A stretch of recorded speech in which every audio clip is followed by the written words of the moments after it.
Welcome to Butterflies of Wisdom, everyone. By the time you hear this episode, you'll probably be so sick of hearing my voice, although some of you don't mind my voice. I must be doing something, right?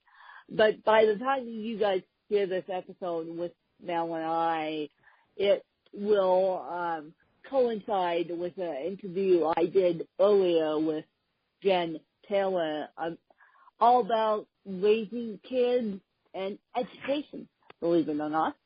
And so this episode is recorded on Friday. You guys will hear it on Monday.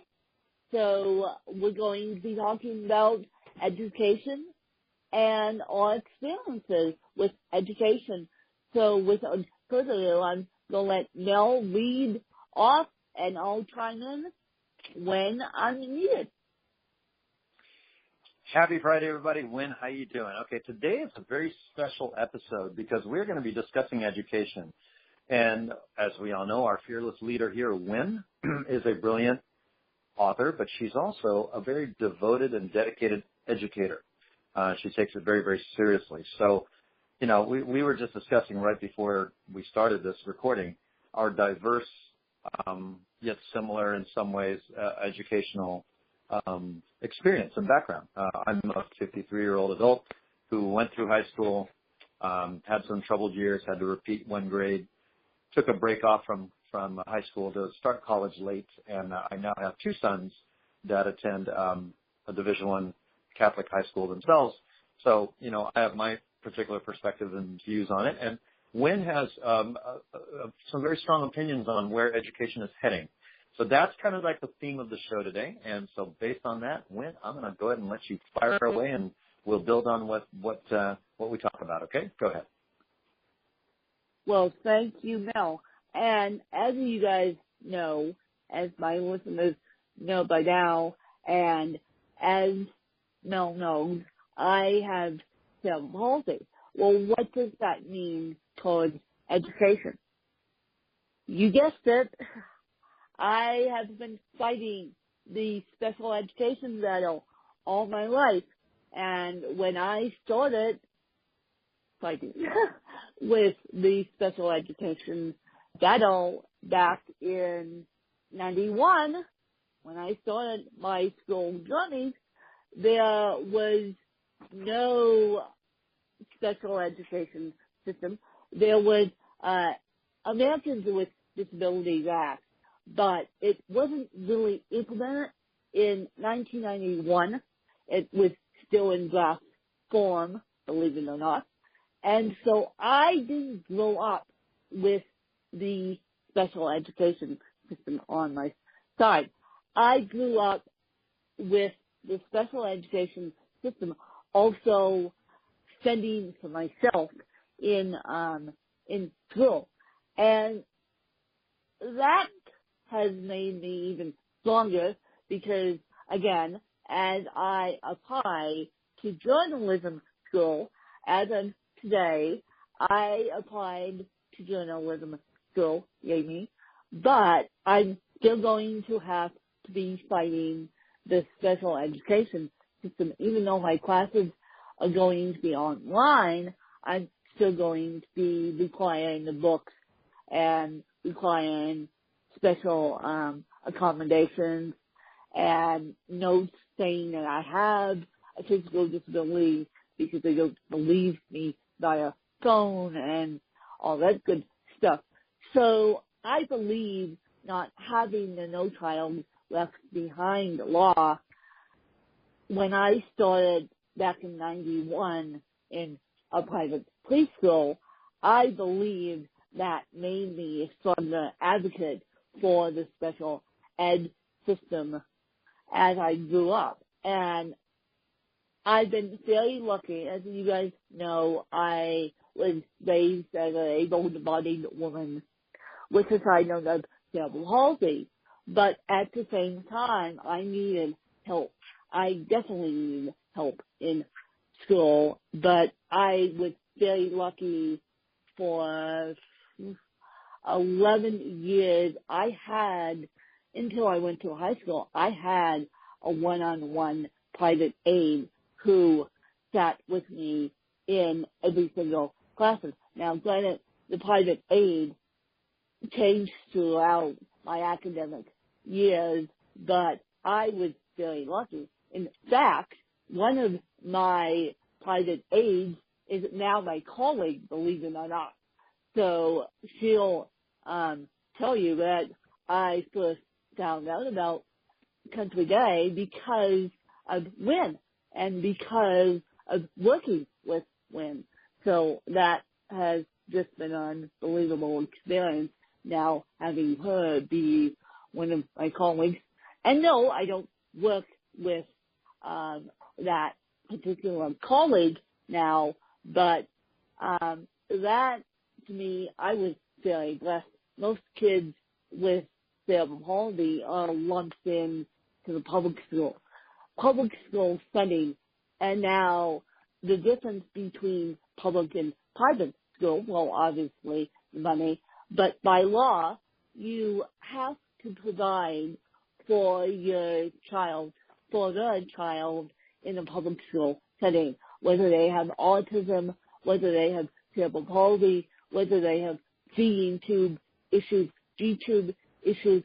By law, you have to provide to what they need to succeed in a public school setting. In a private school setting, not so much. I say we because I'm a teacher in the private school setting, we can't even diagnose a child with a disability. So if the parent doesn't help us diagnose the child's disability, the child is up to the creek without a paddle, which kind of makes me feel heartbroken because people know I was and am special, and so they rely on me to explain to parents, look, this child may need one-on-one aid, or this child may need special ed completely, which puts me in a rock and a hard place because once the private school diagnoses the specific disability, the school is expected to pay for what the child needs. Now, in a public school setting, the government pays for what the child needs. So that is my strong feelings on special education. And I'm sorry if I get on a soapbox about special education. It's going to be my strong feelings. But before I get on the rest of my soapbox, I'm going to let Mel chime in here and get his views on education. Thank you for sharing that, Win. So obviously that's quite an education for me, no pun intended. So, in a public school setting, if I understand this correctly, there's funding for it. If you have special ed child needs and whatnot for your child, chances are they will have some classes for them, or there'll be a particular location where they can go. In a private school setting, it is not. Is that correct? Is that okay? Correct. All right. No. And so, wow, it's that could be kind of tough, right? That could be if you are, people send their kids to private schools for many different reasons. My sons, or let's back up, my parents had me go to a Catholic school in my elementary years simply because I grew up in the Philippines. It's predominantly a Catholic country, other than a Muslim country on one side, on some of the islands. It's predominantly Catholic. It's the only kind of school we know. Coming here to America, I went right into a public school system. There was a huge difference. It wasn't as, how dare I say, not as strict, if you will. That's pretty much my experience of it. It was a lot more liberal, not as conservative. And then with my sons, it was the only model I knew. So they went ahead and went through they went to a Catholic school that was adjacent, that was connected to our Catholic church. And now that I think about it, there were no special needs classes, which is unfortunate because in a parish, a church parish, you will have special needs kids. And if they wanted the opportunity to send their kids to a private school, they could not. So that does seem a bit unfair.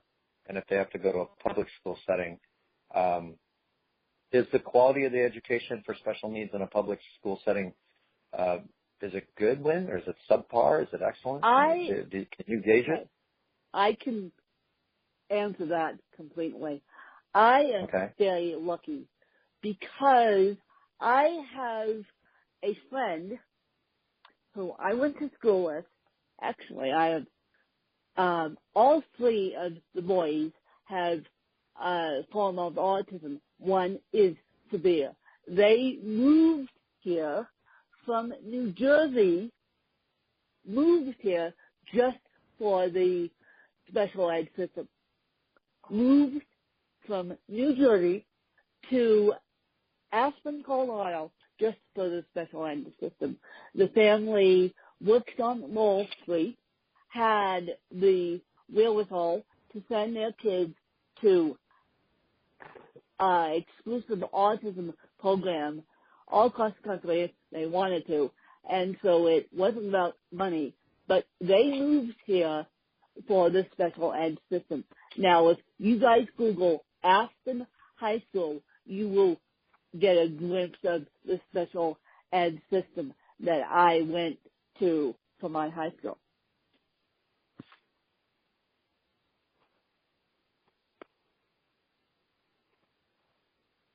And so I could say the special ed system is by far one of the best in the country.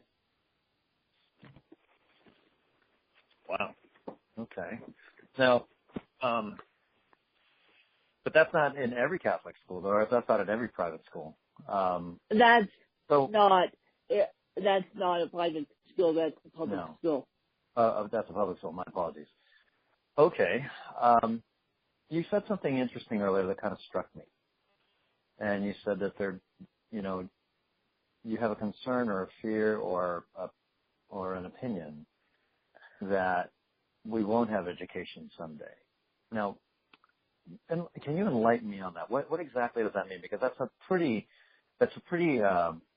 distinct statement. What is it in your experiences that is leading you to believe that that's going to occur? We won't have a good special ed system someday, and I am sorry if you guys want to skip this part because I'm going to get political here. Betsy DeVos has said out loud. Now, Betsy DeVos is the director of education for the U.S. government. She was appointed by Donald Trump. Yeah, I know that. Yeah.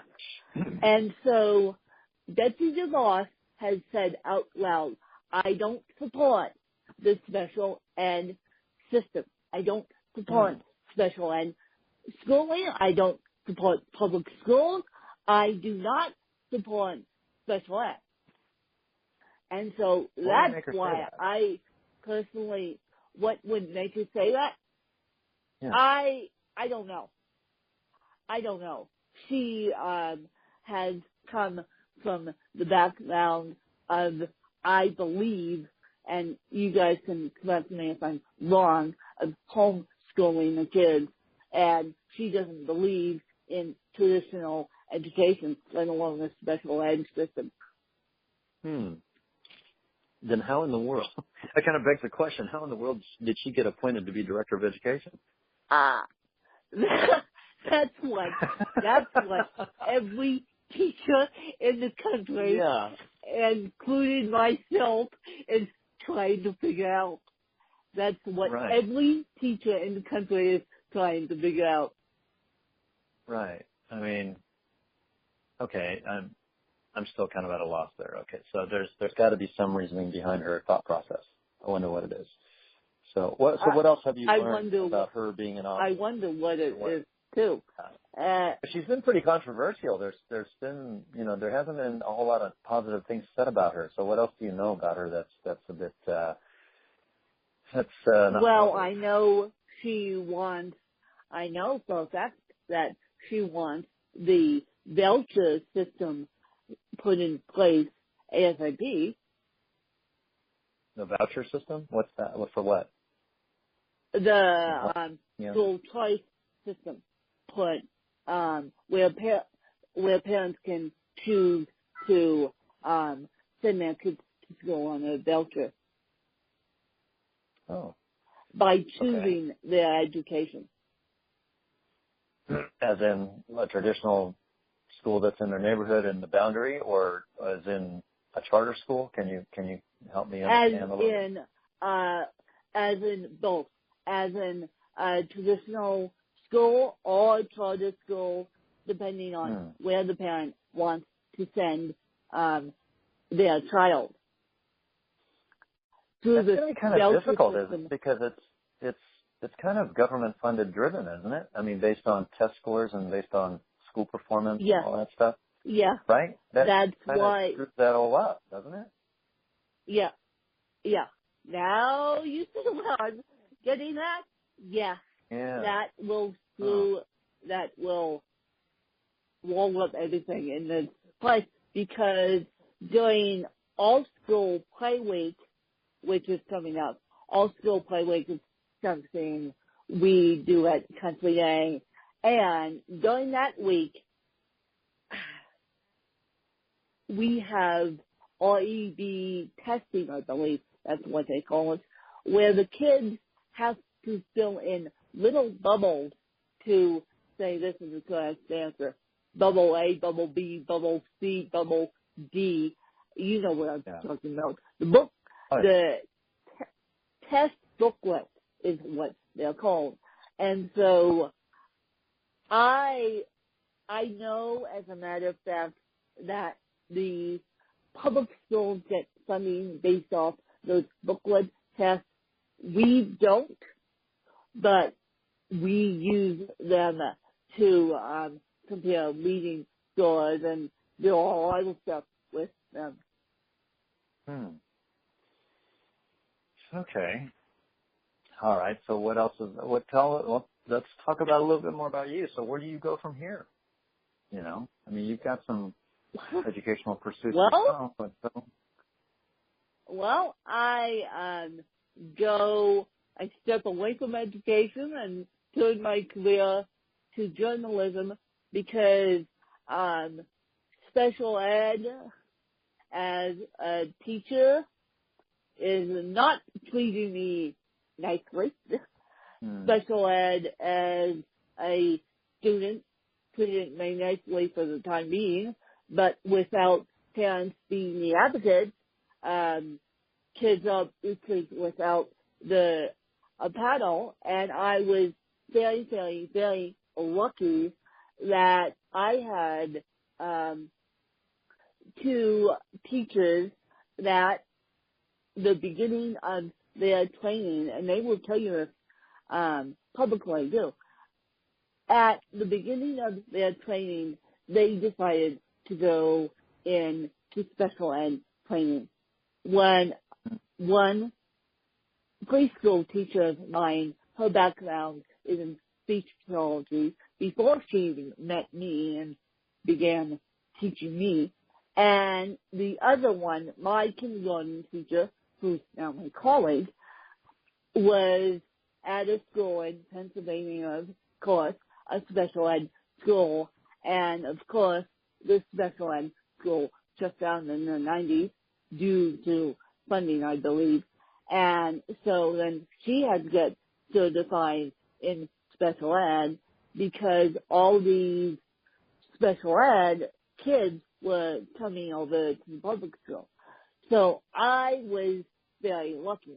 Most people who send their kids to private school don't get as lucky as I got.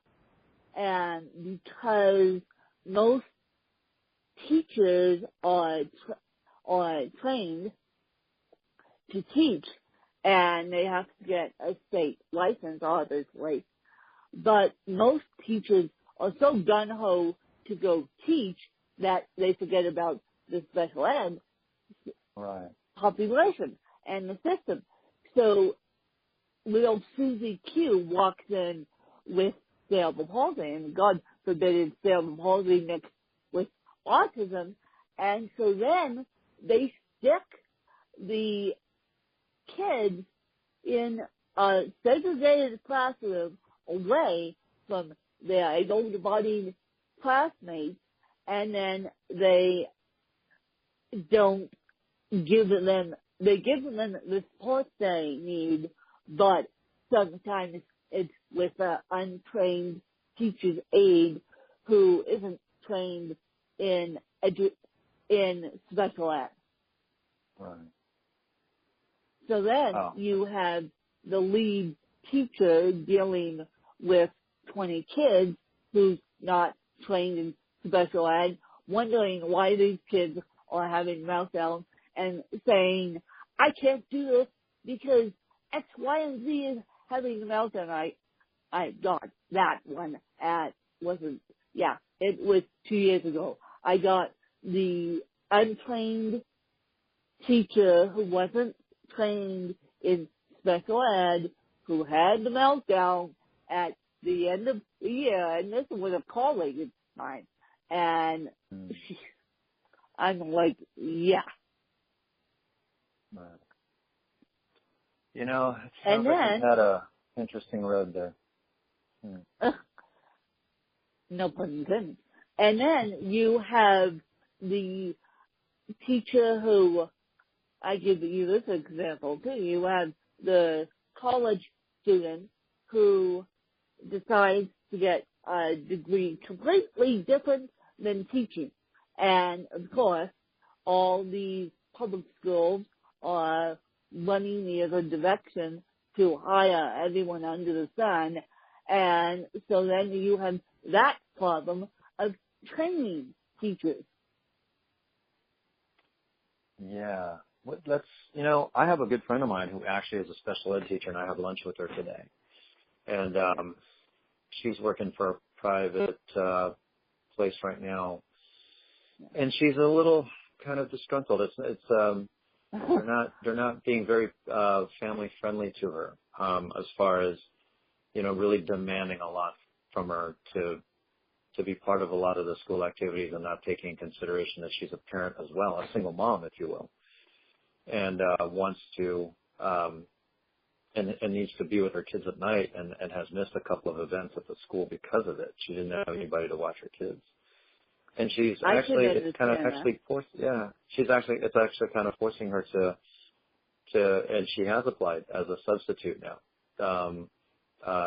for special ed teachers in the public school sector, if you will. And it's going to suit her needs a little bit better because she needs that flexibility because of her young kids. I think her kids are all under 12. She has two kids that are under 12. So anyway, yeah, it's I looked at that, and I thought to myself, and she was telling me this, I said, wow, you're really in a niche, and you're going to be in high demand. And my question is, how many are there out there? Are there enough of them out there, Lynn? Are there enough special ed teachers out there? Is there a higher demand and need for it?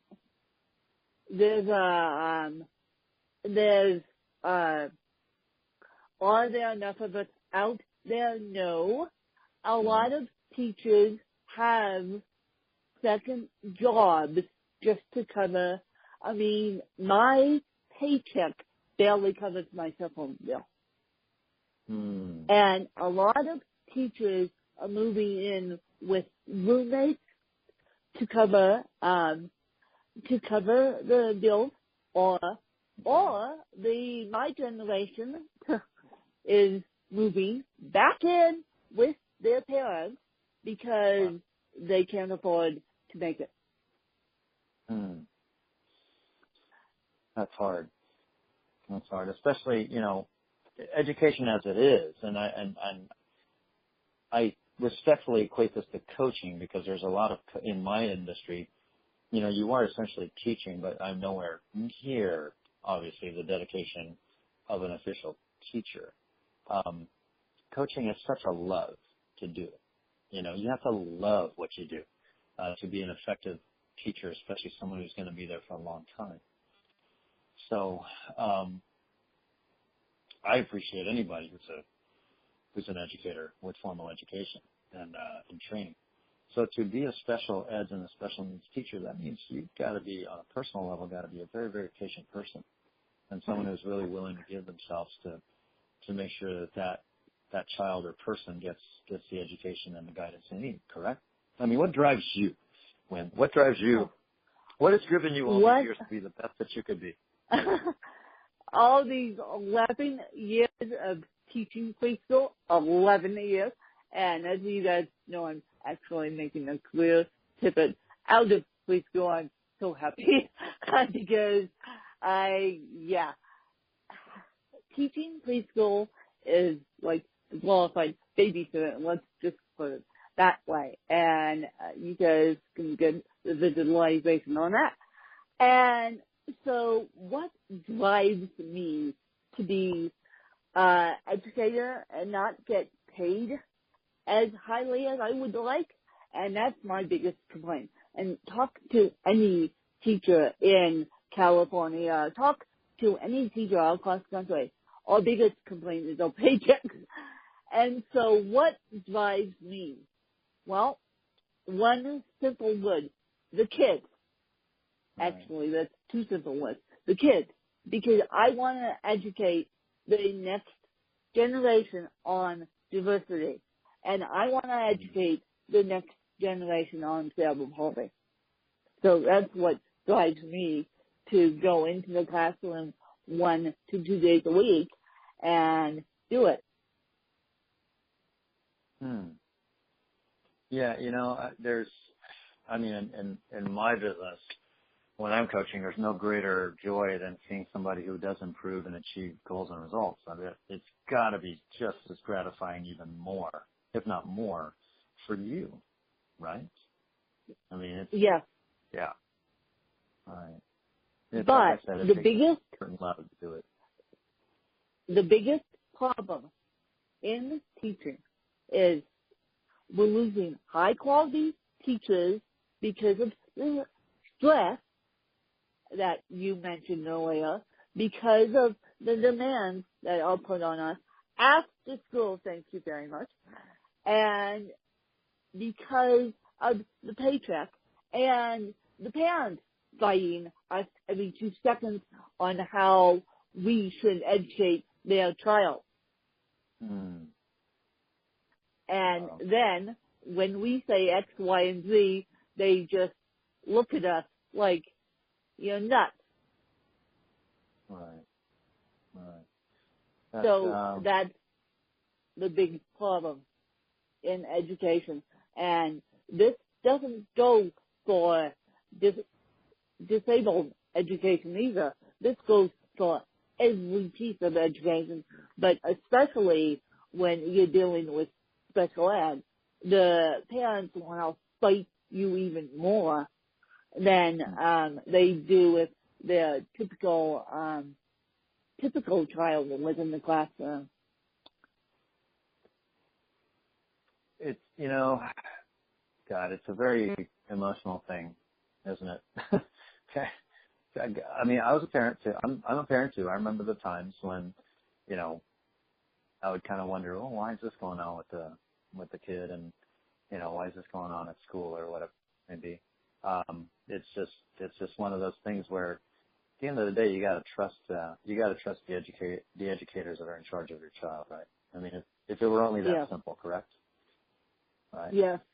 If it were only that simple, and if parents worked with us instead of against us, then that would make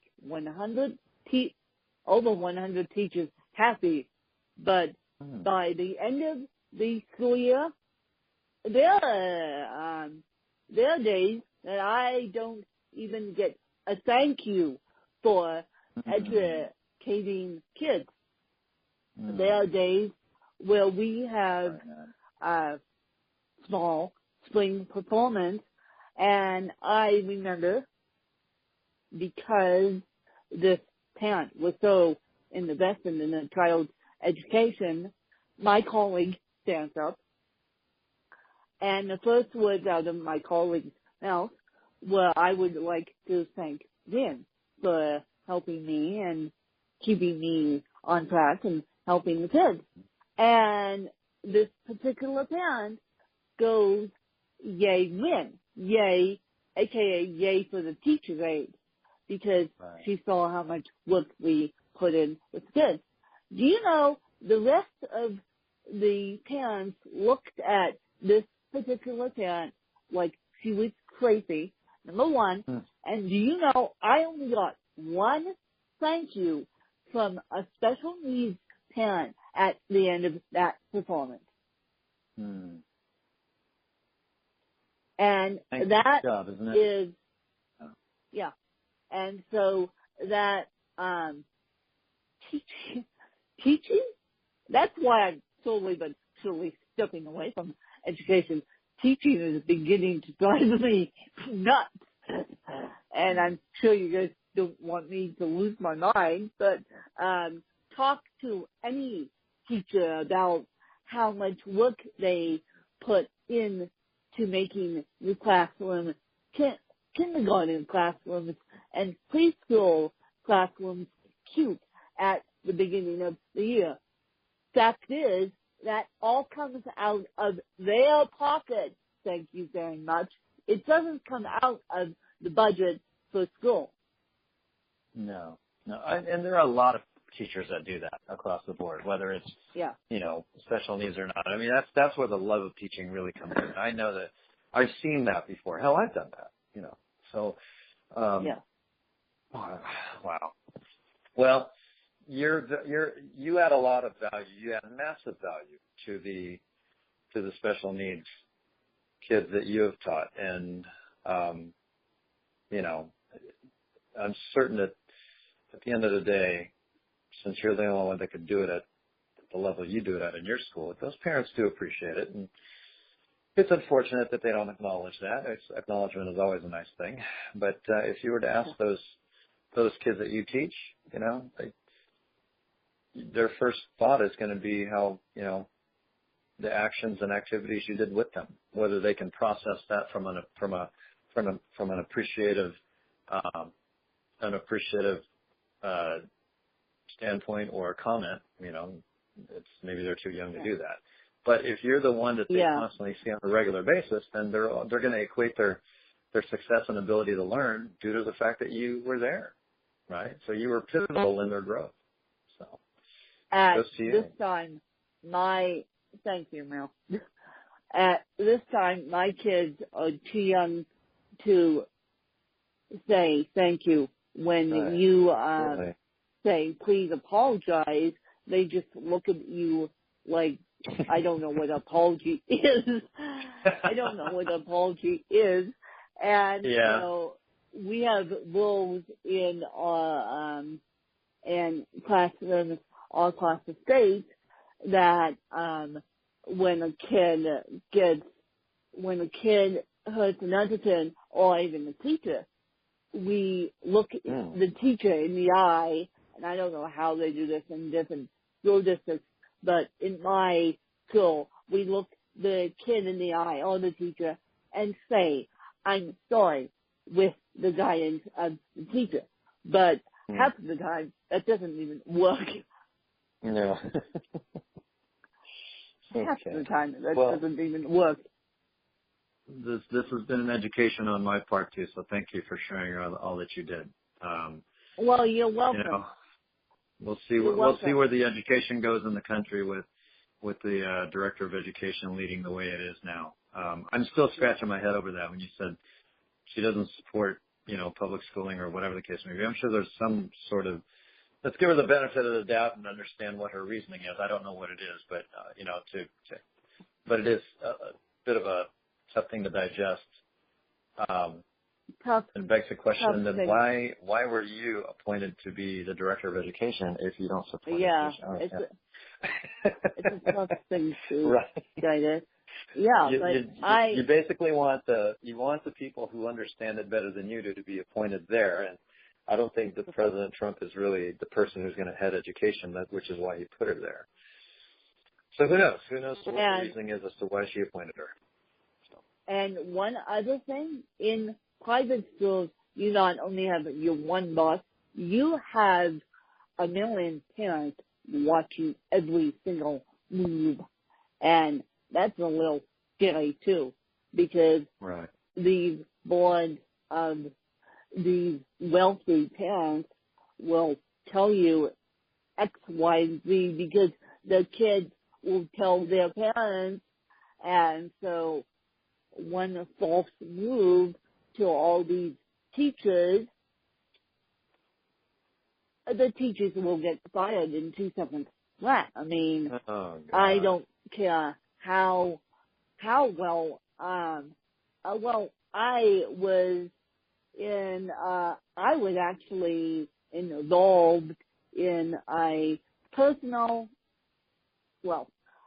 student-to-teacher situation where a teacher brought her own child into my classroom where I was being taught as a preschool student. And not many years later did I find this out, why one of the teachers got fired. And so, of course, the teacher brings her own child in. The other teacher asks, why are you bringing your own child in? You have your own child falling all over the place. You have a child in a walker, and you have a child, now listen to this one, you have a child with leukemia, childhood leukemia, all in the same classroom. And so the other teachers asked this teacher why she brought her child in. And the teacher goes, I did not have anyone to watch this child. Well, that got to the admin. The teacher that asked that got fired as a result. The other teacher stayed on, and it's like, really?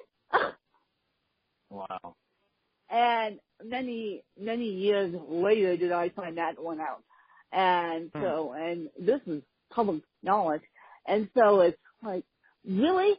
So, yeah, teachers have to be careful with other teachers and with the parents and with the admins. And of course, this one particular teacher couldn't say goodbye to her kids.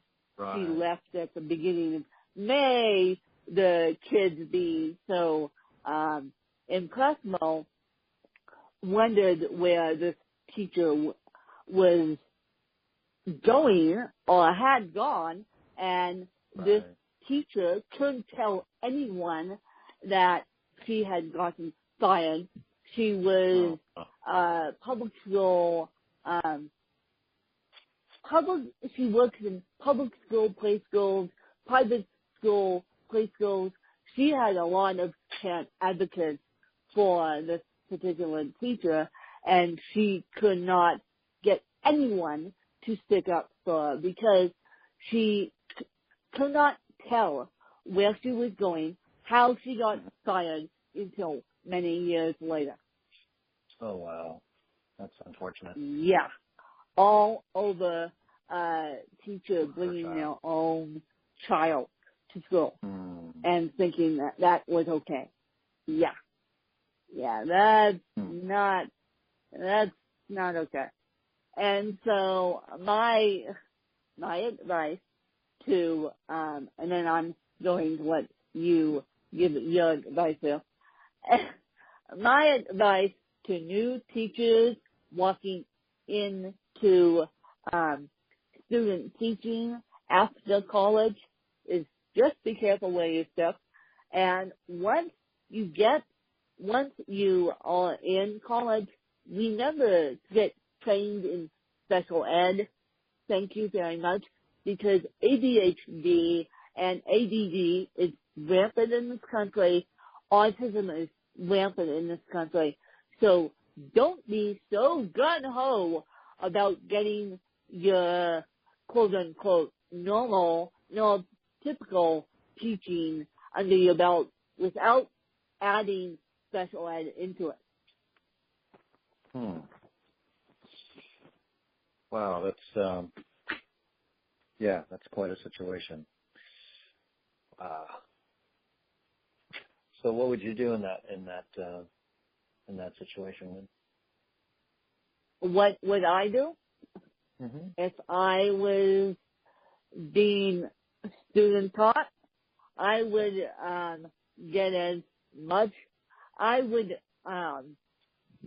honestly, and I finally found a mentor that's been trained in special ed, and I use her a lot, and I have people that now have become my mentors that taught me, God knows how they did it, and without the special ed training, and some of them have the special ed training, but me, I'm a unique case, so it was always trial by fire with me, and so I would,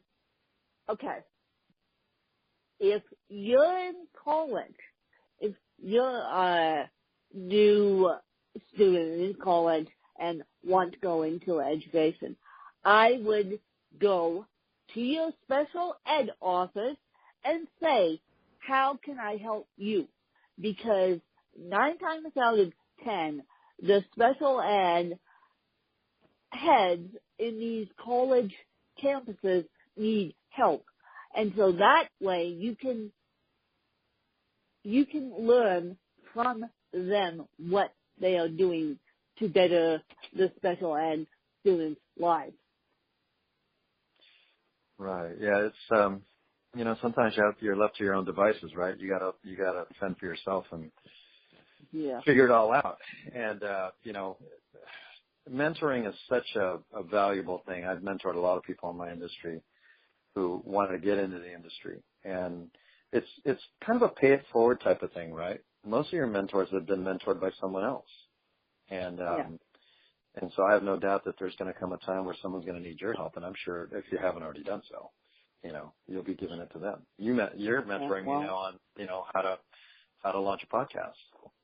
But, that's a whole different story in itself. It's a whole different story in itself. Right. And now looking back on it, here's a trick for you guys. If I wasn't, and I love my mom dearly. I love her dearly. But if I didn't listen to my mom in 2006 and went for the education route, I would have gone journalism in 2006. My God, I would have gone journalism in 2006. I wouldn't have gone to put up with the 11 years of, excuse my French, but SHIT I put up with in,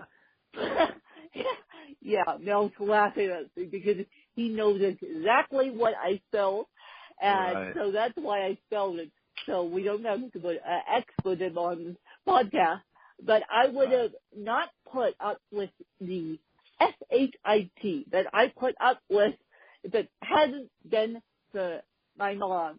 And now that's public knowledge. People are going to think, why weren't you listening to your mom? And I would have thought, well, journalism would have been much easier back in 2006 than teaching. But no, I also had a colleague. I also had a friend of mine convince me to do it too. So I kind of blame it on her, also personally on my mom. But she, the reason why I went into teaching is because of summer vacations and because of 2-week breaks and because of 2-week Christmases and because of all the holidays.